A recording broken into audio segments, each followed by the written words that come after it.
For 4 decades, the Islamic Republic of Iran has operated under a single, unwavering doctrine of forward defense. By projecting power through a sophisticated ring of fire, a network of proxies stretching from the Mediterranean to the Bab el-Mandab Strait, Tehran believed it had successfully exported its wars, ensuring that any conflict involving the Iranian state would be fought on someone else's soil. This strategic depth was considered the ultimate insurance policy against regime change and conventional invasion.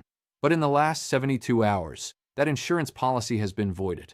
While the world's media remains hyper-focused on the traditional flashpoints of Gaza, Lebanon, and the Red Sea, a silent, high-tech, and devastatingly efficient new front has opened where Tehran least expected it. The Iranian leadership just got caught off guard, and the speed at which this new reality is manifesting is threatening to collapse the IRGC's entire northern defensive architecture. It is a classic case of strategic overextension meeting a technological leapfrog. As Tehran poured its finest ballistic assets and most capable commanders into the southern corridors to support the axis of resistance, it left its northern flank, the 1,000-kilometer border with the Caucasus, guarded by little more than legacy Soviet hardware and complacent border guards. That complacency has now met a cold, hard reality. A coalition of regional actors, backed by Western intelligence and cutting-edge electronic warfare suites, has begun a systematic dismantling of Iran's northern influence. The ring of fire is no longer a shield, it is becoming a noose. To understand why this is happening now, we must look at the images currently appearing on your screen. These are high-resolution synthetic aperture radar, SAR, captures obtained from commercial satellite providers and verified by analysts at the Center for Strategic and International Studies, SISE. Notice the geometric patterns of the vehicle concentrations near the Zangezur corridor. These are not standard patrol formations. This is the unmistakable signature of a multi-domain task force preparing for high-intensity, short-duration kinetic operations. The presence of Israeli-made LoRa, long-range attack, missile systems, and Turkish-manufactured TB-3 Bayraktar drones indicates a level of interoperability that Tehran's aging air defense network simply cannot calculate. The visual evidence goes deeper. Thermal imaging from the border regions shows a massive influx of specialized engineering equipment. This isn't for civilian infrastructure. It is for the rapid hardening of forward operating bases that sit directly on the throat of Iran's primary northern trade routes. For the first time since the end of the Iran-Iraq War, the IRGC faces a conventional threat that can see through its camouflage, jam its communications, and strike its command and control nodes before a single Iranian general can even pick up a secure line. The bridge between regional tension and total systemic collapse has never been shorter. To establish the context for this sudden escalation, we must look at the specific date of March 14, 2026. On this day, a classified intelligence brief from the Institute for the Study of War, ISW, highlighted a critical degradation in the IRGC's Unit 400, the elite clandestine operations wing responsible for external special assignments. For years, Unit 400 operated in the shadows of the Caucasus, ensuring that Azerbaijan and Armenia remained within a manageable state of frozen conflict. However, a massive intelligence breach, likely facilitated by a high-ranking defector within the Iranian Ministry of Intelligence, MOIS, exposed the entire logistical network of Unit 400's northern cells. This exposure allowed regional rivals to move with unprecedented confidence. They realized that Tehran's omnipresence was a facade maintained by fear rather than actual capability. With its best air defense systems, such as the S-300 PMU-2, currently deployed around the Natanz and Fordow nuclear facilities or shipped to the Syrian coast to protect Hezbollah's supply lines, the northern border has been left essentially blind. This power vacuum has invited a rapid shift in the regional balance. The Zangezur corridor, once a theoretical transit point, has been transformed into a geopolitical dagger aimed directly at the heart of the Iranian plateau. Now, let us conduct a technical deep dive into the hardware that is making this new front so lethal. The primary driver of this shift is the mass deployment of fiber optic guided first-person view (FPV) drones. Unlike the standard GPS-guided munitions we've seen in previous conflicts, These fiber optic variants are entirely immune to electronic warfare, EW. When the IRGC deploys its Russian-made Krasuka 4 or Avda-Bazim jamming systems, they find themselves fighting a ghost. The signal is carried through a physical thread of glass thinner than a human hair, meaning the drone can be flown with centimeter-level precision into the open hatch of a T-72 tank or the ventilation shaft of an underground bunker. Furthermore, we are seeing the integration of the K-2 Black Panther main battle tank into the regional theater.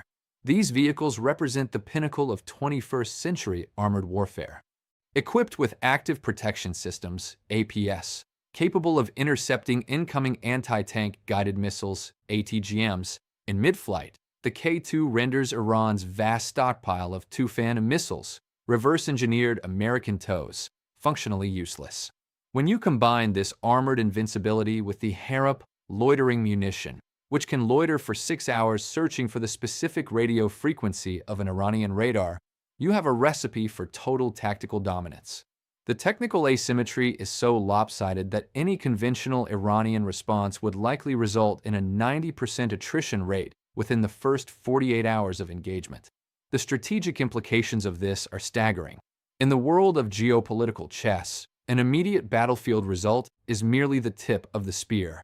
The true weight lies in the operational maneuver that follows. By opening this northern front, regional actors are forcing Tehran into a general's dilemma.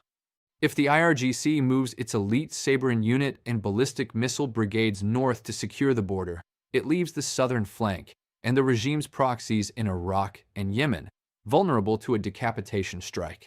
If it stays put, it loses control over its northern trade arteries, effectively cutting off its land link to Russia and the European markets.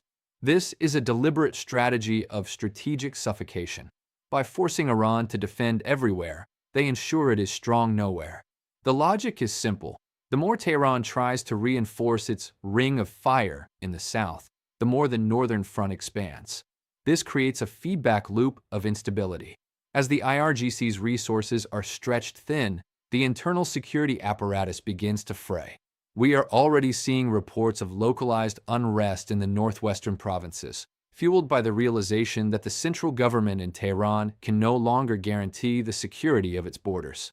The strategic depth that once protected the revolution has now become its greatest liability. From a broader geopolitical perspective, what we are witnessing is the 1941 moment for the Islamic Republic.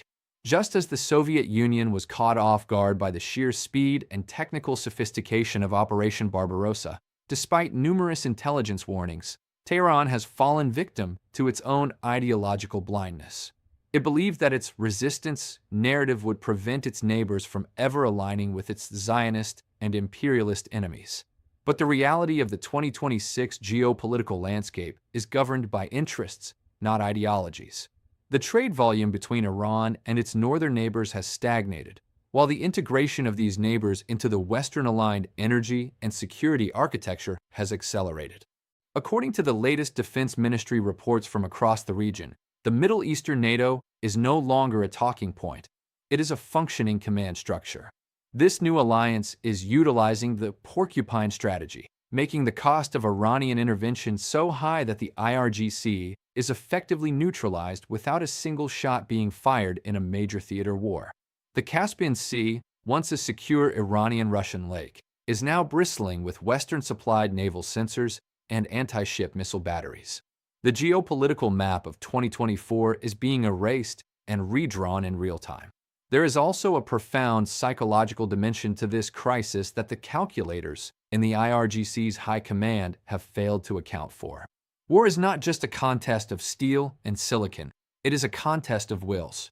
When an Iranian conscript on the northern border looks across the line and sees a force equipped with 22nd century technology while he is carrying a rifle designed in the 1940s, the psychological collapse begins long before the first drone strike. The aura of invincibility that the IRGC cultivated through its propaganda films and carefully staged military exercises is evaporating. Intelligence intercepts suggest that morale within the regular Iranian army, the Artesh, is at an all-time low. There is a growing resentment toward the IRGC, which receives the lion's share of funding while the regular soldiers are left with crumbling infrastructure. This internal friction is a force multiplier for Iran's enemies. If the new front opens into a full-scale kinetic conflict, the likelihood of mass desertions or localized mutinies is higher than at any point since the 1979 revolution. The psychological breaking point is being reached, and Tehran's leadership knows it. This is why we see such frantic diplomatic activity in Moscow and Beijing. Tehran is looking for a savior, but its traditional allies are currently too preoccupied with their own demographic and economic crises to offer more than thoughts and prayers. Projecting into the future, the next 6 to 12 months will be the most volatile in the region's modern history. We are entering this sudden phase of the collapse. The new front in the north is not a static line. It is a dynamic, evolving threat. If the Zangezur corridor is fully secured by pro-Western forces, Iran will find itself geopolitically landlocked from its primary strategic partners. We could see a scenario where the IRGC, in a fit of desperation, attempts a limited cross-border incursion to seize high ground, only to find itself ensnared in a high-tech killing zone that triggers a wider regional war. Alternatively, the economic pressure from the severed trade routes could lead to a hyperinflationary spiral within Iran, forcing the regime to choose between funding its proxies or feeding its people. History tells us that when a revolutionary regime is forced to make that choice, the end is usually measured in months, not years. The future projection is clear. The era of Iranian regional hegemony, built on the backs of 20th century proxies and 19th century ideologies, is coming to a violent, high-tech conclusion. The new front is open, and the clock is ticking for Tehran. The strategic shift we have analyzed today represents more than just a border dispute. It is the final unraveling of a 4-decade-old geopolitical project. The IRGC's ring of fire has been outflanked by a ring of silicon and ring of steel in the north. As the technical superiority of Iran's rivals continues to grow, the window for a peaceful resolution is slamming shut. Tehran was caught off guard, and in the high-stakes game of global power, being caught off guard is often a terminal mistake. We want to hear from you. In the comments below, let us know your thoughts. Do you believe Tehran can pivot its defenses in time to stop this northern encroachment, or has the axis of resistance finally met its match in the high-tech reality of 2026? Your insights help drive the conversation and keep our community at the forefront of geopolitical analysis. If you found value in this deep dive, please take a moment to hit the like button and subscribe to the Geo Network. Every subscription helps us continue to bring you the authoritative, data-driven analysis you won't find in the mainstream media. Ensure you turn on all notifications so you never miss a critical update as this situation develops. The geopolitical landscape is shifting beneath our feet. The Zangezur corridor, the vulnerability of Unit 400, and the rise of the fiber-optic drone are the new pillars of regional reality. Thank you for joining us for this special TGN report. Presented by TGN.